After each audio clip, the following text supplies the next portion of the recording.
रहे हैं। बोले गोस्वामी जी महाराज लिखते हैं, एक बार जननी अनवाए, एक बार जननी अनवाए, एक बार जननी अनवाए,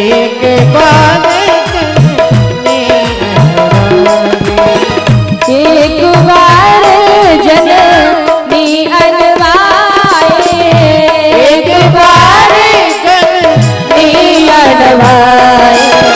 करे श्रृंगार पल ना पौराए, करे श्रृंगार पल ना पौराए। तो महाराज गोस्वामी जी बाबा ने क्या लिखा कि एक बार जननी अनवाए। अच्छा, एक बार क्यों लिखा? यहाँ पर बड़ी देखिए रामचरितमानस में जितनी बार एक बार शब्द आया, कितनी बार आया? सभी लोग यहाँ रामचरितमानस पढ़ते हैं हर 15 दिन में, हर 30 दिन में। बताइए रामचरितमानस में एक बार शब्द कितनी बार आया? 18 बार नहीं, 21 बार ऐसा आया है। 18 बार के एक बार त्रेतायुग माही, एक बार भूपत मनमाही, एक बार चिरकुसुम सुहाए, एक बार भर मकर नहाए, ऐसे 18 बार आया है। और 3 बार आया है पीछे रामचरित चौपाई के, कैसे बोले पंचवटी सो गई एक बार। ऐसी 3 चौपाइयां, एक बार पहले आया, ऐसी 18 चौपाइयां। तो कुल मिला के कितनी हुई? 21।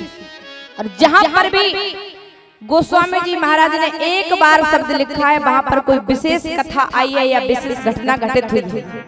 तो यहाँ पर विशेष कथा क्या आई? बोले एक बार जननी अनवाए, एक बार कभी माता कौशल्या ने स्नान कराया। तो क्या जब से राम जी ने जन्म लिया, जब से मैया रोज स्नान नहीं कराती थी, मैया रोज श्रृंगार नहीं करती थी? बोले नहीं। तो कौन करता था? तो एक कथा आती है, मेरी माताओं बड़े ध्यान से सुनिए। बोले जब राम लला का जन्म हुआ, उस समय बड़ी भीड़ राजभवन में थी, और कौशल्या मैया की एक दासी थी जिसका नाम था प्रेमलता। वो भगवान से बड़ा प्रेम करती थी। अब महाराज बड़ी दूर लाइन में लगी हुई खड़ी है, लेकिन उसका नंबर ही नहीं लगा 1 महीने तक कि वो दर्शन करके पास में आ जाए। तो महाराज वो सोच रहे हैं, हे प्रभु मैं आपके दर्शन करना चाहती हूँ, मुझे भी तो दर्शन दीजिए। मैं भी लाइन में लगी हूँ, हाथ में फूल लेकर के खड़ी है। जब दर्शन उसको नहीं मिला काफी समय तक, तो वो रोने लगी, भगवान मैं आपके दर्शन पाने के लिए खड़ी हूँ और आप मुझे इतना तरसा रहे हो आकर के भी। तो महाराज वो रोती रोती हुई दासी महाराज दशरथ जी के बाग में पहुंच जाती है, और वहां बैठ करके खूब फूट फूट करके रोने लगी। जैसे ही उधर दासी रोती है, तो इधर मेरे राम लला, मेरे राघव जी पालने में पड़े पड़े रोने लगे। खूब रोना चिल्लाना प्रारंभ कर दिया राम जी ने। तो माता कौशल्या जी ने गोदी में उठाया तो चुप नहीं हुए, मैया कैकेयी ने गोदी में उठाया तब भी राम जी चुप नहीं हुए, मैया सुमित्रा ने भी गोदी में लिया तब भी राम जी चुप नहीं हुए। महाराज दशरथ जी को बुलाया गया, महाराज दशरथ जी ने भी राम जी को गोदी में लिया तब भी राम जी चुप नहीं हुए। तब जाकर के गुरु वशिष्ठ जी को बुलाया कि ये बालक तो रोए जा रहा है, रोए जा रहा है, चुप ही नहीं हो रहा है, क्या करें? तब महाराज गुरु वशिष्ठ जी ने ध्यान कर करके देखा और कहा कि राजन आपका ये पुत्र किसी दिशा की ओर जाना चाहता है, आप उस दिशा की ओर इसको ले जाएंगे, ये चुप हो जाएगा। राजा दशरथ जी इस दिशा की ओर ले गए, चुप नहीं हुआ। इस दिशा की ओर ले गए, चुप नहीं हुए। राम जी इस दिशा की ओर ले गए, चुप नहीं हुए। लेकिन जिस दिशा की ओर उस बगीचे में प्रेमलता बैठी बैठी रो रही थी, उस दिशा की ओर दशरथ जी ले गए। तुम्हारा धीरे धीरे राम जी चुप होने लगे।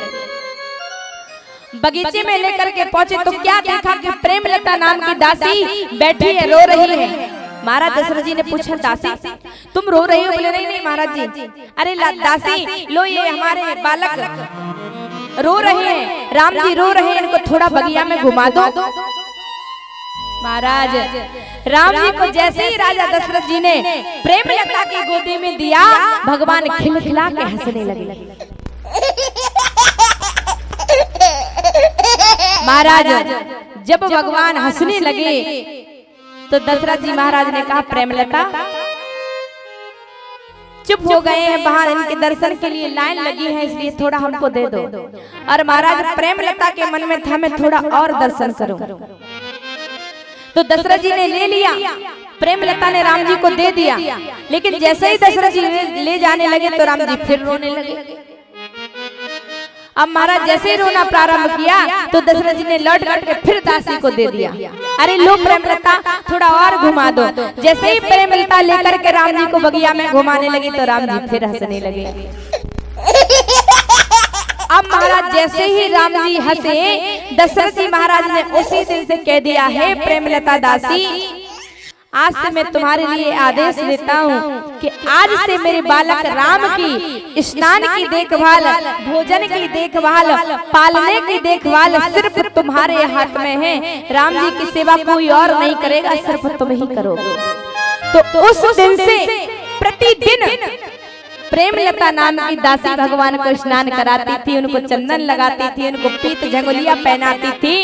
लेकिन आज वो दासी कहीं बाहर चली गई थी तो आज माता कौशल्या ने स्नान कराया।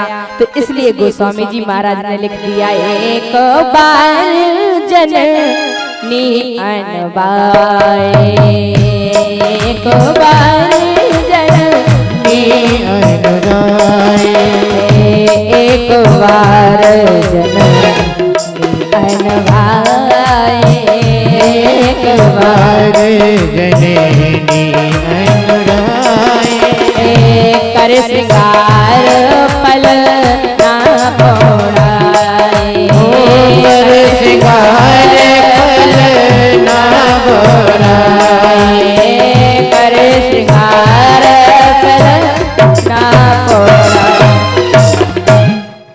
और फिर निज कुल इष्ट देव भगवान पूजा हेतु की न स्नान।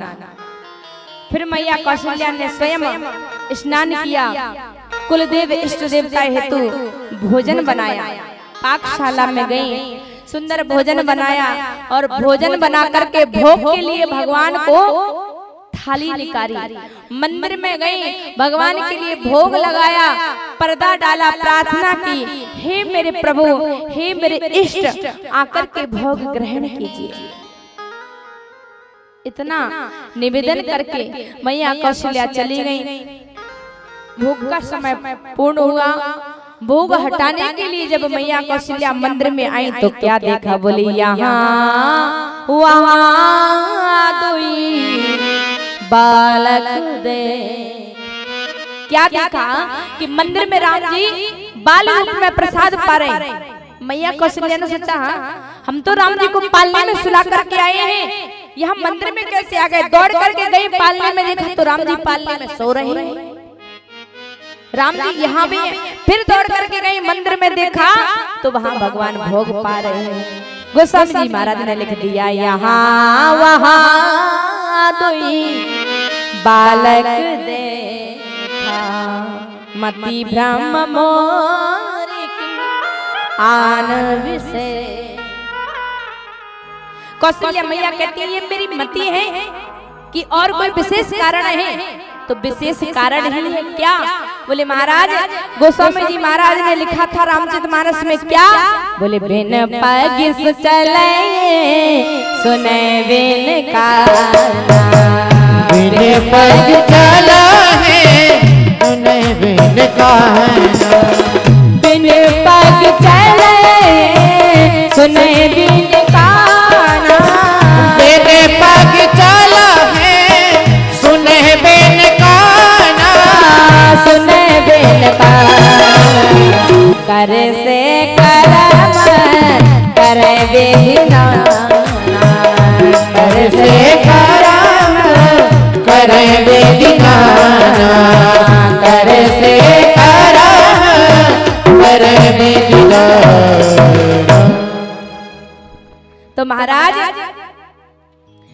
क्या लिखा गोस्वामी जी महाराज ने कि बिन पग चले सुने बिन काना। भगवान के लिए क्या कि भगवान बिना पैरों के चलते हैं, भगवान बिना कानों के सुनते हैं। तो भगवान का भक्त ने लिख दिया है तो वो काम मुझे करके दिखाना पड़ेगा। तो महाराज आज मेरे राम जी बालक हैं और बालक चल नहीं पाता है, फिर भी बिना पैर के आज भगवान चल करके दिखा रहे हैं। तो महाराज ऐसी भगवान की लीला मेरे प्रभु राघवेंद्र सरकार ने बाल रूप में ऐसी